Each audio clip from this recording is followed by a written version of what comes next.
예수님의 장사하는 모습이 나오고 있습니다. 자, 오늘 이 57절부터 보시면 저물었을 때 해가 저무는 거죠. 예수님을 장사를 지르는 때를 이야기합니다. 때. 이때는 언제냐 하면 안식일이 시작될 때입니다. 안식일은 금요일날 해질 무렵으로 해서 다음 해 질 때까지입니다. 이제 하루를 그렇게 계산을 합니다. 그래서 요한복음에 보면은 또 다른 이제 누가복음이라든지 마가복음 같은 데 보면은 그 안식일이 거의 다 됐을 때 이렇게 표현하고 있습니다. 누가복음 23장 54절이에요. 준비일 안식일이 거의 되었고 때를 이제 이야기합니다. 왜 이 때가 기록이 됐을까? 그 당시 이제 십자가형은 십자가에 그냥 시체를 매달아 놓습니다. 매달아 놓으면은 짐승들이 와서 먹는 거예요. 시체를 쪼아 먹습니다. 독수리라든지 까치라든지 오늘 보면은 시체가 썩으면 냄새가 나잖아요. 그럼 이제 짐승들이 몰려들어요. 그러다가 또 십자가에 못을 박아 놓으면 또 스스로 뭐예요? 그 무게에 의해 가지고 살이 찢어지면서 떨어지는 거예요. 바닥으로. 그럼 짐승들이 달려져서 그냥 싹 다 해쳐버립니다. 그게 십자가형의 비참한 모습이에요. 십자가 달리는 것도 그렇지만, 근데 유대인의 그 습관에는 어떤 일이 있으면 안식일 안에는 끝을 맞춰야 돼요. 끝을 내야 됩니다. 그러니까 바로 시작이 되잖아요. 안식일이. 그러니까 빨리 수습을 해야 돼요. 그래서 예수님의 그 죽으심과 함께 바로 시체를 무덤에 이제 장사해야 되는 그런 때입니다. 그렇게 여러분들이 보시면 되겠는데, 그럼 누가 예수님의 장사를 치르느냐는 것입니다. 근데 이 복음서에는 마태, 마가, 누가, 요한이 다 이 기록을 하고 있습니다. 예수님의 장사 지내는 모습을 기록을 해요. 근데 누가 예수님의 시체를 장사하느냐? 아리마대 요셉입니다. 요셉.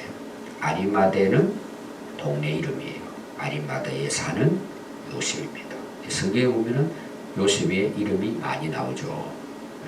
대부분 이제 좋은 사람으로 이렇게 소개되고 있습니다.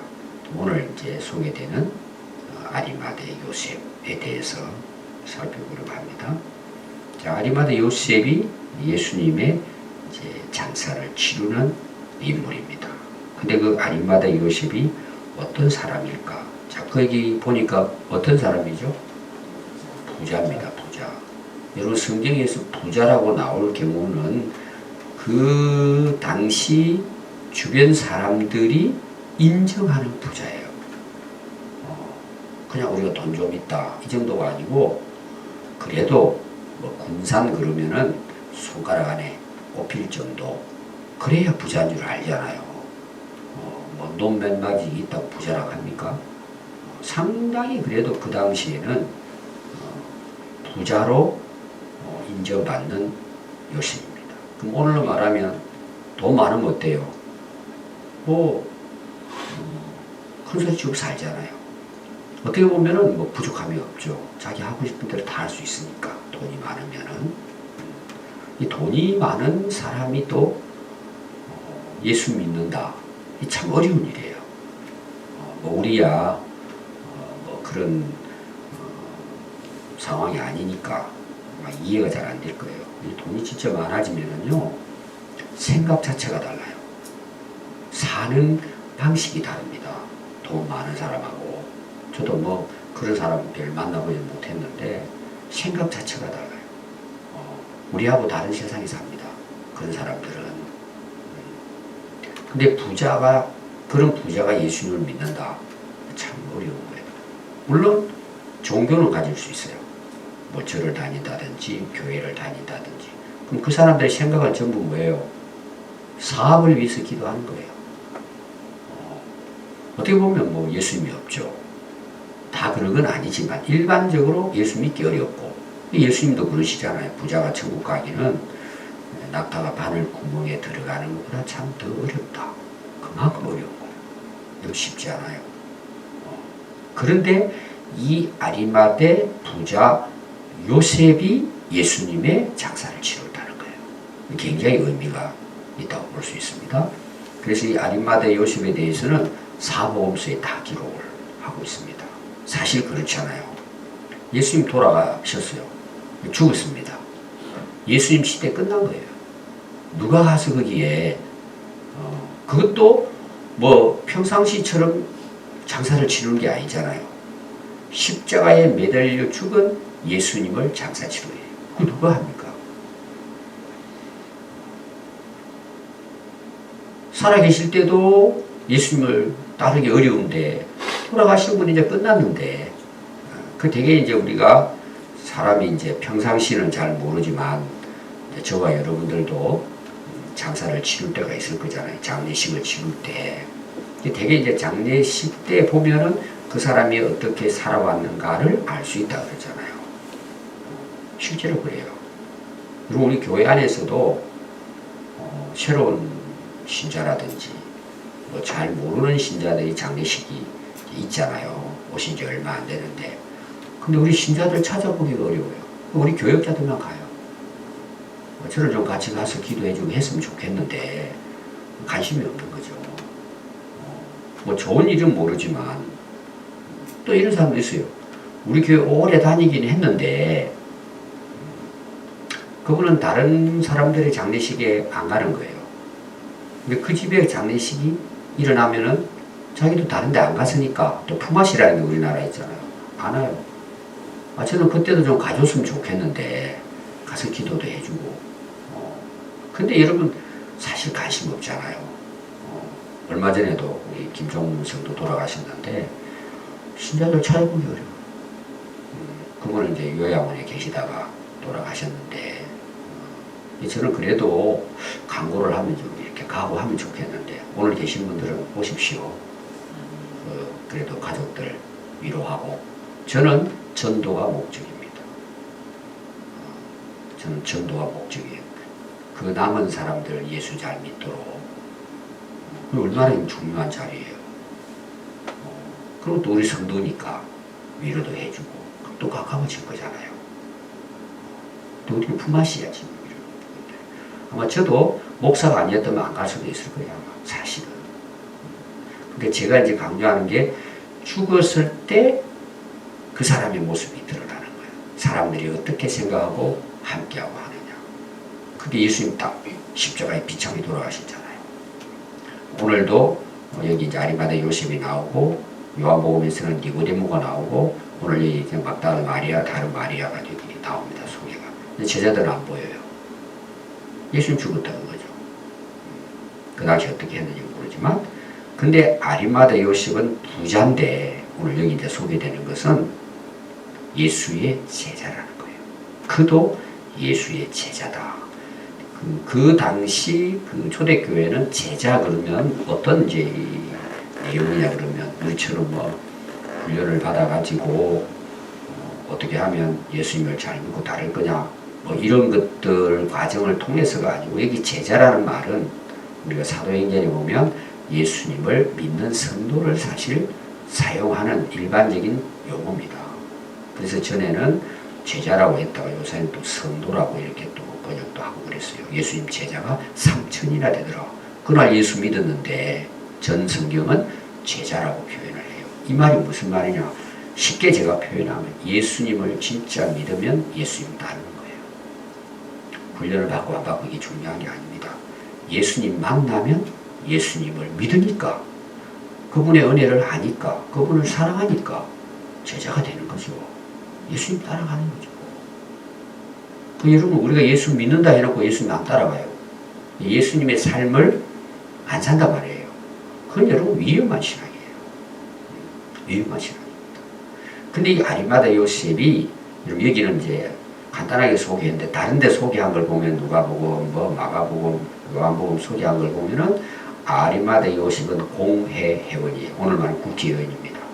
근데 존경을 받는 국회의원이라고 나왔어요. 존경받는 공회원이에요. 굉장한 인물이죠. 아주 훌륭한 인물로 소개가 되고 있습니다. 그래서 아리마대 요셉이 빌라도를 찾아가죠. 58절에 보면 빌라도에게 가서 예수의 시체를 달라 하니 이에 빌라도가 내주었다 그랬어요. 자, 빌라도가 지금 예수님을 그 시체를 내줍니다. 어떻게 내줬을 것 같아요? 다른 복음서를 보면 죽었다는 것을 확인한 후 이런 게 굉장히 중요해요. 자, 예수님의 지금 장사를 치른 것에 대해서 중요한 것, 왜 기록을 했을까? 여러 가지 이유가 있지만 첫 번째가 뭐예요? 예수님은 십자가에서 못 박혀서 오늘 58절 보니까 예수의 시체예요. 죽었다. 이걸 기록을 한 거예요. 예수님이 부활하신 것도 중요하지만 죽음도 중요한 거예요. 그러니까 우리 앞에서 예수님이 십자가상에서 참 온갖 모욕을 다 당하시지만 돌아가시잖아요. 그게 뭐예요? 예수님이 오셔서 메시아로서 하셔야 할 그게 사명이에요. 예수님의 죽음이 굉장히 중요한 거예요. 예수님의 죽음은 뭐예요? 우리 온 세상 사람들의 죄를 대신 뭐예요? 짊어지시고 대신 형벌을 받으신 거예요. 대신 죽어주신 거예요. 예수님의 죽음에 대해서 그 이제 부활이 이해가 안 되니까 어떻게 죽은 사람이 살아나요? 3일 동안 죽었는데 시체가 썩어 냄새가 나는데 어떻게 살아나요? 이게 이제 불가능하잖아요. 그러니까 예수님의 죽음에 대해서 여러 가지 학설이 있습니다. 기절을 했다, 제자들이 훔쳐갔다, 뭐 이런 여러 가지. 그리고 육체는 겉으로 보이는 거지 진짜는 아니다. 뭐 여러 가지 해석이 나와요. 근데 여러분 우리가 계속해서 그 제자들이 기록한 내용을 보면 어때요? 예수님 돌아가셨다. 지금 예수님은 확실하게 죽으셨다. 사실은 이게 오늘 중요한 거예요. 사실은 이 부분들. 첫 번째 중요한 건 예수님은 십자가에서 돌아가셨다. 죽으시고 무덤에 장사됐다. 그럼 뭔 이야기예요? 저와 여러분들의 모든 죄가 뭐예요? 다 죄값을 예수님이 지불하셨다는 거예요. 형벌을 다 받으셔버린 거예요. 우리가 받을 게 없어요. 제가 늘 복음에 대해서 강조하지만 예수님의 죽음은 나의 죽음이에요. 나를 대신에 죽어주셨으니까. 이걸 누가 깊이 깨달았느냐? 사도 바울이에요. 내가 그리스도와 함께 십자가에 못 박혔다. 이게 이 내용이에요. 이런 이해가 되시죠? 사람들이 그냥 흘러가면 지나가면서 말은 하는데 이게 무슨 뜻인지 몰라요. 예수님의 죽으심을 이야기하는 거예요. 오늘 여러분 이걸 확실히 여러분 믿으세요. 내 죄를 대신해서 사망하셨어요. 값을 다 지불하시고 테텔레스타에 다 이루었다 이 뜻이잖아요. 다 지불했어요. 그러니까 우리가 예수님을 믿는 거예요. 여러분 우리 믿음이 확실하려면 성경을 확실하게 깨닫고 믿어야 돼요. 그럼 확신이 생겨요. 어떤 사람들은 뭐 응답을 받았다, 꿈에 만났다. 여러분 그게 우리 믿음의 근거가 아니에요. 제가 계속 강조하는 부분이 그런 부분. 그거는요 한순간에 무너져요. 다시 말하면 내가 이해하고 내 마음이 뭐 뜨거웠다, 내 감정 이런 것들은요 위기가 딱 오죠. 다 무너집니다. 근데 진리에 위에 딱 서죠. 목숨을 걸 수 있습니다. 이게 오늘 아리마대 요셉의 모습이에요. 예수님의 죽으심을 마지막 확인한 사람이 아리마대 요셉. 나중에 요한복음에 나오지만 그 예수님에게 어떻게 해야 우리가 영생을 얻습니까? 거듭나야 된다. 어떻게 거듭납니까? 하고 니고데모가 와가지고 이제 질문하면서 그도 부자입니다. 니고데모도 도망가 버리잖아요. 그런데 니고데모가 아리마대 요셉과 함께 요한복음을 보면 장사를 치웁니다. 왜 그랬을 것 같아요, 여러분? 오늘 아리마대 요셉이 이렇게 하는 이유를 성경은 설명하고 있습니다. 요한복음 같은 경우에 여기는 이제 간단하게 기록이 되어 있잖아요. 예수님의 죽으심을 보고 이렇게 되어 있어요. 그래서 마가복음 15장 43절에는 당돌이 빌라도에게 가서 시체를 달라 이렇게 합니다. 당돌이는 뭐예요? 당당하게 가서 예수의 시체를 달라. 이 말은 무슨 뜻도 있어요? 목숨 내놓은 거예요. 생명 내놓은 거예요. 왜 그렇게 됐느냐? 요한복음 19장 38절에는 유대인들이 두려워 그동안에 뭐예요? 숨긴 거예요. 숨어 다녔어요. 공개적으로 나는 그리스도인이다 말하지 않고 국회의원이니까. 그런데 뭐라고 요한은 기록했느냐?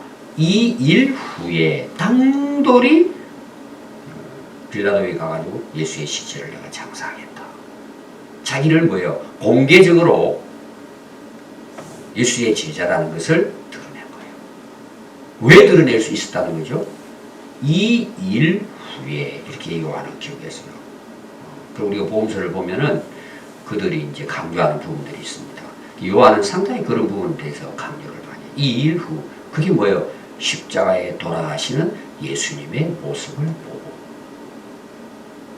자, 그러면 보면서 무슨 생각을 했을까요? 예수님이 고난당하시고 십자가에 못이 박히시고 막 부르짖고 고통하시면서 피와 물을 다 쏟으시고 그리고 운명하시는 이 장면을 아리마다 요셉은 숨어서 공회오니까 거기 또 어떤 면에서는 또 증인처럼 가서 이제 참여를 했겠죠. 이제 아리마다 요셉은 본 거죠.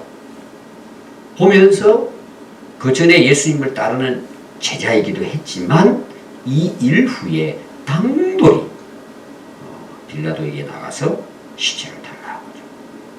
그러니까 마지막까지 따랐던 제자가 있다면은 이 아리마대 요셉, 그 다음에 니고데모입니다. 이 사람은요 시간이 가봐야 돼요.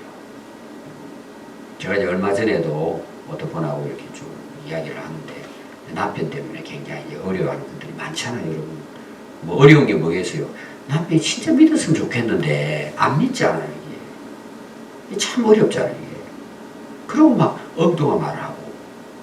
우리 교회에 좀 몇 분이 있어요, 유명한 분들이, 젊은 분들이. 제가 설교하면은 옆에 마누라한테 그랬다고 그러더라고. 어떻게 저 거짓말 저렇게 잘하냐. 뭐 이런 사람도 있어요. 뭐 더 한 사람도 있고. 이렇게 이제 아내 입장에서는 참 이거 정말 어떻게 해야 되냐는 거죠. 그럼 어떻게 해야 돼요, 이런 남편들? 내버려 둬야 돼요. 안 돼요, 여러분. 다시 말하면 내가 할 수 없어요. 하나님께 맡기고 기도해야 돼요. 근데 포기하면 안 돼요. 때가 있어요, 여러분. 그가 진짜 예수님을 알면 변화되게 돼 있어요. 누구나 다 마찬가지예요, 여러분. 여러분, 제자들 다 도망가있지, 지금? 예수님 포기했을까요? 갈릴리 가서 찾아오십니다. 약속한 말씀대로. 전부 다 변화돼가지고 뭐예요? 사도행전 역사가 이루잖아요. 그러니까 이 아리마다 요셉이나 니고데모는 원래 뭐예요? 믿음이 없었던 사람들이에요. 근데 결국은 숨어있는 제자들이죠. 굉장한 인물들입니다, 사실. 나중에는 십자가의 그 역사를 보고 변화돼서 목숨 걸고 예수님의 제자 그 시체를 당돌하게 요구해서 자기 무덤에다가 장사 지낸 분이 아리마대 요셉입니다. 이게 이런 뭐예요, 오늘날? 우리가 언제 변화돼요? 예수님의 십자가의 은혜를 깨달을 때예요. 그 이상도 그 이하도 없어요. 이것이 우리의 신앙의 근거가 안 되면요, 그건 전부 다 가짜예요. 구원받을 수가 없어요. 제가 천주교에 대한 이야기 했잖아요. 이 예수님의 대속은 우리 구원의 100%를 이룬 거예요. 내가 할 수 있는 건 0.1%도 없어요. 이게 복음이에요. 여러분들이 아까도 이야기했지만 믿음에 확신이 생기고 내가 용감하게 신앙생활 할 수 있는 것은 예수님의 십자가의 은혜를 정말 나의 것으로 깨달을 때 가능한 거예요. 뭐 은혜 받았다. 여러분, 진짜 은혜가 뭐예요? 십자가의 은혜예요. 그걸 통해 주어지는 은혜는 모든 것이에요. 이거를 몰라요. 이게 안 믿어지는 거예요. 이게 뭔지를 모르는 거예요. 나를 대신해서 그분이 이렇게 돌아가셨는데 아리마다 요셉은 무서워가지고 숨어 다녔는데 이 일 후에 변화가 된 거예요. 여러분 이런 은혜가 있기를 바라요. 이게 우리를 용감하게 만들어주고 죽음에까지 우리를 당당하게 그리스도인으로 살게 하는 거예요. 이 은혜를 우리가 분명하게 깨달으면요 변질되지 않아요. 어떻게 변질됩니까? 그걸 눈으로 봤는데 나를 대신해 십자가에 돌아가신 사건을 보고는 요셉이 59절 시체를 가져다 깨끗한 세마포에 싸고 바위 속에 자기 이를 위해서 파놓은 무덤에다가 예수님을 장사합니다. 참 이것도 우리가 생각해 보면 의미가 있어요. 자기가 죽어야 될 무덤에 누가 묻혔어요? 예수님 묻은 거예요. 자기가 들어가려고 파놓은 무덤이에요. 설명하기 위해 제가 예를 드는 거예요. 우리가 죽어야 할 그 무덤에 예수님이 묻힌 거예요. 우리는 살아난 거예요. 내가 사형을 받아가지고 십자가에 못 박히고 내가 무덤에 벌써 들어가야 될 인물인데 예수님이 고난 다 당하시고 형들 다 받으시고 내 무덤에 예수님이 묻힌 거예요. 그럼 살아난 거예요. 근데 이 아리마다 요셉은 이걸 몸으로 경험한 거예요. 여러분들 우리가 오늘 아리마다 요셉을 생각하시면서 항상 예수님의 죽으심과 예수님의 시체를 보고 십자가에서 다른 복음서에는 내렸다라고 표현합니다. 그래서 저는 아리마다 요셉을 생각해 봤어요. 십자가에 매달려 있는 예수님을 자기 손으로 사다리 타고 올라가 가지고 내린 거예요. 물론 거기 아마 니고데모도 있었다고 볼 수 있겠습니다. 그 예수님의 찢기신 머리부터 해가지고 발, 목까지 차게 찔린 피가 막 범벅이 된 그 예수님의 시체를 끌어내릴 때 여러분 아리마다 요셉이 어땠을 것 같아요? 직접 손으로 만져본 거예요. 그러니까 뭐 확실한 이제 믿음을 갖고 뭐예요? 당당하게 자기가 나는 예수님의 제자다 하는 것을 드러냈다 볼 수 있습니다. 그리고 61절에 보면 거기 막달라 마리아와 다른 마리아가 무덤을 향하여 앉았더라. 이들도 본 거예요. 갈릴리에서 예수님을 믿고 따랐던 인물들입니다. 다른 복음서는 그렇게 기록이 되어 있습니다. 그들이 와서 이제 앉아서 예수님의 그 모습을 보게 된 것이죠. 여러분 그들도 봤을 때 어떤 마음을 가졌을 것 같아요? 제가 오늘 결론은 뭐냐 그러면요. 예수님의 죽음이 굉장히 중요한 것입니다. 나의 죽음을 대신 죽어주신 거예요. 그걸 우리가 경험하고 깨달을 때 뭐예요? 우리는 자유함을 얻습니다. 죄와 사망으로부터. 그리고 뭐예요? 우리는 감사하죠. 그럼 어떻게 살까요? 주님 위해서 사는 거예요. 날 위해 대신 돌아가 주신 분인데 그것도 뭐예요? 그냥 육신의 죽음을 연장시켜 주신 것이 아니고 영원한 생명을 주시기 위해서 그렇게 하신 거예요. 그 예수님의 죽음 때문에 우리가 뭐예요? 죽지 않고 부활하고 영원한 하나님 나라에서 영생하는 복을 우리가 누린 거예요. 누가 이 세상에 그렇게 해서 나를 대신해서 아무도 할 수 없어요. 할 수도 없지만 하지도 않아요. 근데 예수님 하신 거예요. 오늘 우리가 이 신앙에서 벗어나 버리면은 전부 다 종교화 되버리는 거예요. 제도화 되버리는 거예요. 결론은 뭐죠? 영생 얻지 못해요. 이런 믿음 없어도 교회 열심히 다닐 수 있어요. 자기 유익을 위해서. 여러분 변질되면 안 돼요. 이게 첫사랑이에요. 이게 첫사랑. 십자가의 사랑. 여러분 연애 잊지 말고 끝까지 우리가 예수님의 제자로서 우리 하늘나라 갈 때까지 용감하게 그리스도인으로서 우리가 당당하게 세상에서 살아가야 할 줄 믿습니다. 기도하겠습니다.